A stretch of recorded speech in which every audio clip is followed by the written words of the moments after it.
दोस्तों आपको याद होगा एक बार मैंने आपको बताया था कि कुछ दिन में क्या कई दिनों पहले मैंने एक आदमी का कोट पढ़ा था कि इस दुनिया से लखपति और हाथी दो चीजें गायब हो जाएंगी। वो चीज मैं छोटा था, मुझे समझ में नहीं आया, लेकिन जब बड़ा हुआ ना तो वो बात मेरे को समझ में आ गई कि कैसे। पहली बात तो क्या है कि हाथी के लिए चारा जुटाना, उसके खर्चे एक्सपेंस करना लोगों के लिए मुश्किल हो गया, क्योंकि लोगों ने केमिकल फूड खाना शुरू कर दिया। आबादी बढ़ती गई, आबादी बढ़ती गई, और वहां पर क्या हुआ कि आदमी की काम करने की संख्या, जो स्ट्रेंथ है ना, वो कम होती गई। और आगे क्या हुआ आप जानते हो। आज कहीं सर्कस में, जू में, या कहीं इक्का दुक्का हाथी मिलती है, साउथ वगैरह में मिलती है, नहीं तो मैदानी एरिया में हाथी आपको देखने को भी नहीं मिलती। इस बात से आप एग्री करते हैं। लखपति के सेंस में मेरे को ये बात समझ में नहीं आई थी कि कुछ दिनों में आखिर में कैसे बोल रहे हैं। ये मैंने बचपन में अपने बुजुर्गों से सुना था, तो अब वो बात मेरे को समझ में नहीं थी आई थी। लेकिन जब कई सारे मेरे मित्र और कई सारे मेरे दोस्त में कई सारे मेरे व्यूअर्स करोड़पति की बात करते हैं, तब वो बात मेरे को अब समझ में आई है। अब आप बोलेंगे हाथी और करोड़पति का संबंध आज इस टॉपिक से क्या है? जी हाँ, आज इस टॉपिक से है, जैसा कि आप सब्जेक्ट देख रहे हैं, करोड़पति एंड म्यूचुअल फंड इन्वेस्टमेंट। जाहिर सी बात है कि हम म्यूचुअल फंड में जो इन्वेस्टमेंट के लिए लोगों को सलाह दी जाती है, वो सबसे पहली सलाह जो लोग देते हैं 15x15x15, जो कि स्पेसिफिक फार्मूला है। 15,000 रुपए 15% के हिसाब से 15 साल तक अगर जमा कर रहे हो तो आपके पास करोड़ रुपए हो जाएंगे। लेकिन सवाल ये उठता है कि जब लखपति गायब हो गए तो क्या आने वाले समय में करोड़पति भी गायब हो जाएंगे? क्यों? क्योंकि आज के समय पर जिससे भी पूछो वो लाख रुपए से ज्यादा तो महीने की अर्निंग कर रहा है, मैक्स टू मैक्स लोग। अब उसमें से जाहिर सी बात है कितने टैक्स पेयर कर रहे हैं, कितने नहीं कर रहे हैं, बट आज के टाइम पर कोई भी ऐसा नहीं है मेरे ख्याल से मैक्स टू मैक्स आदमी जिसका छोटा भी कुटुंब है कि वो लखपति ना हो। आने वाले समय पर लगभग लगभग हर आदमी करोड़पति होगा। तो जाहिर सी बात है हर आदमी करोड़पति होगा तो क्या होगा मेरे जनाब? आप खुद सोचिए, बाहर आ जाएगी। हाँ, राम जी का राज आया हुआ है, आगे राम जी का राज हो जाएगा। बट फिर प्रश्न क्या हो गया कि जुगानी भैया इस पर चर्चा क्यों कर रहे हैं? चर्चा हम ये कर रहे हैं साहब, हम आपको उस चीज को समझाते हैं कि आखिर में आपके उस करोड़ रुपए को 1 लाख रुपए भी कोई नहीं बोलेगा। क्यों? क्योंकि आप देख लीजिए, मैं ज्यादा पुराना नहीं ले जाना चाहूंगा, आपको 90 के दशक में ले जाना चाहूंगा, जब आपका डीजल कितने में मिलता था? 4 रुपये लीटर में खुद लेकर के आया हूं। ठीक है ना, हमारे यहाँ पर लिस्टर पंपिंग सेट होता था 89, 87, 88 में मैं खुद लेकर के आया हूं केनी में भाई, लिस्टर इंजन में डाल करके चलाने के लिए। एक कप चाय आपकी 25 पैसे की मिलती थी, 50 पैसे की मिलती थी। आज आप देख लीजिए धीरे धीरे आपकी चाय बढ़ी 50 पैसे की, 1 रुपए की, 2 रुपए की, 5 रुपए की, 10 रुपए की। मान लिया मैंने 10 ही माना, बाकी तो आप कितने की कहां पे पीते हो, मैं एक आम आदमी की बात कर रहा हूं।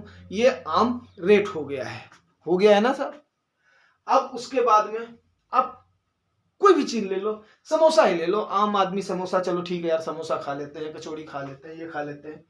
50 पैसे की थी, 1 रुपए की थी, 2 रुपए की थी, 5 रुपए की हुई, 10 रुपए की हुई, 12 रुपए की हुई, 15 रुपए की हुई। ये आम आज के टाइम पर ये कॉमन ऑल ओवर इंडिया का रेट है। अब आप बताइए, अगर 90 के दशक में मेरे पास 100 रुपए होते तो मुझे कितने समोसे मिलते? आप बताइए, 200 समोसे मुझे मिलते कि नहीं? हाँ या ना? आज मेरे पास अगर 100 रुपए हैं तो मुझे कितने समोसे मिलेंगे? या तो 10 समोसे 10 रुपए के भाव से, नहीं तो 15 छक्का 90, 15 सत्ते 105, 7 समोसे भी नहीं आएंगे। 12 8 96, 8 समोसे मिलने के बाद मेरे पास केवल 4 रुपए बचेंगे। समझ रहे हैं? तो कहां 200 समोसे, कहां आपके 1 समोसे। वही मेरे पिताजी के पास होते अगर उनके पास, तो उनको हो सकता है 25 पैसे में 10 पैसे में मिल जाता। उनको कितने समोसे कितनी चाय मिलती, आराम से बैठ करके पीते रहते। आज वो अपने दोस्तों के साथ बैठ जाए तो नाश्ते और उसमें 100 रुपया गया। तो ये होता है साहब, आपके रुपए को खाता चला जाएगा क्या? महंगाई। महंगाई खाता चला जाएगा। तो इस महंगाई से निजात देने के लिए आपको क्या किया जाता है, आपको सलाह दी जाती है कि आप क्या करें, म्यूचुअल फंड में या मार्केट में इन्वेस्ट करें। बट जाहिर सी बात है वह एक रिस्की सौदा है, रिस्की सौदा है। जिसने टाइम से चेत लिया उसको कंपाउंडिंग का लाभ मिल गया, जिसने टाइम से नहीं चेता उसको कंपाउंडिंग का लाभ नहीं मिला। उम्मीद करता हूं ये बात आपको पैसे की समझ में आ गई होगी। तो आपने उस चीज को सोचना है। अगर आप आज की डेट में इन्वेस्टिंग नहीं शुरू करेंगे तो आपको आने वाले समय में आपके पैसे की वैल्यू ना के बराबर हो जाएगी। उम्मीद करता हूं ये बात आपको समझ में आ रही होगी। आप सबसे पहले देख लेते हैं कि इन्फ्लेशन आती क्यों है, महंगाई के रीजन क्या क्या है। देखिए दोस्तों, महंगाई के रीजन है दो कारण के। सबसे पहला है डिमांड के कारण से, दूसरा है सप्लाई के कारण से। अब डिमांड के कारण से और सप्लाई के कारण से ये महंगाई आती है और गवर्नमेंट और आरबीआई मिलकर के इस पर ही माथापच्ची करती हैं। ये बात 100% सत्य है, 100% ये बात सही है। अब आगे हम इस पर चर्चा करने से पहले देख लेते हैं कि आखिर में डिमांड और सप्लाई क्या होता है। डिमांड और सप्लाई ये होता है कि सपोज करो कोई भी चीज हुआ, जैसे बीच बीच में आपने देखा होगा, बड़ा कॉमन सा एग्जांपल दूंगा, क्या दाल की किल्लत आई थी, अरे यार दाल का दाम बहुत बढ़ गया, आई थी, सबके घर की जरूरत है। एडिबल ऑयल की आई थी, तेलों के भाव कितने बढ़े थे। नहीं आपको अगर समझ है, नहीं आपको अगर अकल है, व्यूअर्स आप छोटे साइज के हैं, छोटे मतलब एज के हैं, तो आप देख लीजिएगा, अपने घर में पता कर लीजिएगा। प्याज वाली क्राइसिस के ऊपर आपको अगर नहीं याद होगा, आप अगर पुराने हैं 50 साल से ऊपर हैं, तो 1998 में प्रधानमंत्री अटल बिहारी वाजपेयी की सरकार चली गई थी, जब उस समय 20 रुपया केजी मात्र प्याज हो गई थी। तो अब 20 रुपया केजी मात्र, आपको समझ में आ जाना चाहिए कुछ समय 20 रुपए की कितनी वैल्यू थी। सोच लीजिए आप, 2 रुपए केजी, 1 रुपए केजी उस समय प्याज आम रेट पे मिल जाती थी, रिटेल जिसको बोलते हैं।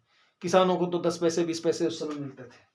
अभी की बात कर रहा हूं यार, 20-25 साल पहले की थी। वेजिटेबल की, जैसे मानसून आता है, कई सारी चीजें होती हैं, उस समय ये एग्जाम्पल हो जाता है। तर्क की बात करो तो उस समय 3-4 कारण दिए जाते हैं। कौन से कारण दिए जाते हैं? एक तो बारिश का मौसम है, तो ग्राउंड के अंदर उगने वाली सब्जी नहीं पैदा हो रही है। सब्जियां कितने टाइप की बनती हैं? 3 टाइप की होती हैं। एक जो धरती के अंदर पैदा होती है, एक जो बेल से पैदा होती है, एक जो धरती के ऊपर आकर के फिर पैदा होती है। तो उस समय जब आप उस चीज को आवाज उठाएंगे, कहीं पर डिस्कशन करेंगे, उस समय डिस्कशन करने वाला आदमी इस चीज का जवाब देगा, ठीक है ना। अब इसका मतलब ये नहीं है, आपका पेशा कोई भी हो, एक एग्जाम्पल दिया जाता है, ठीक है ना, एग्जाम्पल दिया जाता है कि यस ये आती है। और ग्रास रूट का आदमी, जिसको बोलते हैं ना, जमीन से जुड़ा हुआ आदमी, वो हर मुद्दे की बात को समझता है और वो उसी चीज का एग्जाम्पल देता है। बेसिक से जुड़े हुए अगर आप नहीं हैं, बेसिक से जुड़े हुए हमारी समझ नहीं है तो नहीं है। अब आपको सप्लाई का रीजन बताता हूं। सप्लाई का रीजन ये हुआ कि सपोज करो, मान लिया सबके हाथ में आज के टाइम पर फोन है, फोन है। अब कोविड के टाइम पर गवर्नमेंट ने क्या दिया क्या किया, यूएस गवर्नमेंट ने क्या, सारी गवर्नमेंटों ने क्या किया था, नोट की छपाई करके और उसको सर्कुलेट किया था, ताकि आम आदमी को थोड़ी सी राहत मिल सके। उससे क्या हुआ, लोगों की पर्चे हाथ में उनके पैसा आ गया, बट क्या हुआ, उनके पास प्रोडक्शन जो है ना वो कम हो गया। ये मैंने बता दिया आपको, सप्लाई का एग्जांपल बता दिया। अगर सप्लाई प्रभावित हो जाती है तो उस समय महंगाई कैसे आती है। अब बताते हैं डिमांड अगर बढ़ जाती है तो कैसे आपको होती है। तो अब उस समय हर आदमी को घर से काम करना था, हर किसी के बच्चों को, बिल्कुल रिसेंट एग्जांपल दे रहा हूं, हर किसी के बच्चे को स्कूल जाना था। गवर्नमेंट ने दे दिया, सबको बांट दिया कि भैया ठीक है, घर पर बैठ करके आप काम करो, बच्चे वहां पर अपना ऑनलाइन एजुकेशन ले, ठीक है ना। तो ये हो गया। अब जाहिर सी बात है, स्मार्टफोन का रेट बढ़ गया। अब देखा एक सेठ के पास सपोज करो 100 फोन्स है।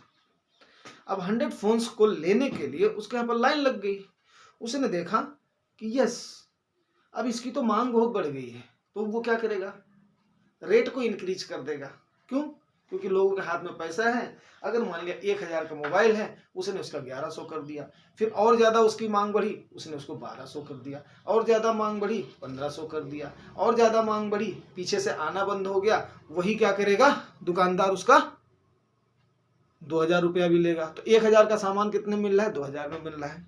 अभी क्या हुआ, लोगों के पास पैसे हो गए बट सप्लाई नहीं रही, सप्लाई नहीं रही तो क्या हुआ, महंगाई बढ़ गई, महंगाई बढ़ गई तो गवर्नमेंट ने क्या किया, पैसे का इनफ्लो को रोकना शुरू कर दिया।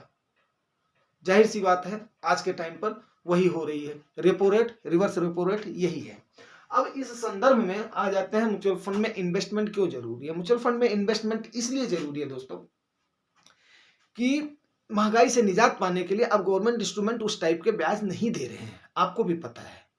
अब वो जब नहीं दे रहे हैं आपको, अभी ज्यादा से ज्यादा 7%, 6.8%, 6.5% यही आपको फिक्स्ड में मिल रहा है, यही आपको टर्म डिपॉजिट में मिल रहा है।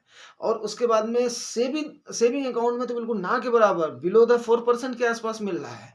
तो आखिर में आपकी महंगाई को तो खा ही रही, 7-7.5% आपकी महंगाई हो रही, तो अगले साल आपके 100 रुपए की वैल्यू उतनी कम तो होती जा रही है। तो सबसे पहले तो महंगाई से लड़ने के लिए जो इंस्ट्रूमेंट है वो क्या है, आपका म्यूचुअल फंड ही है।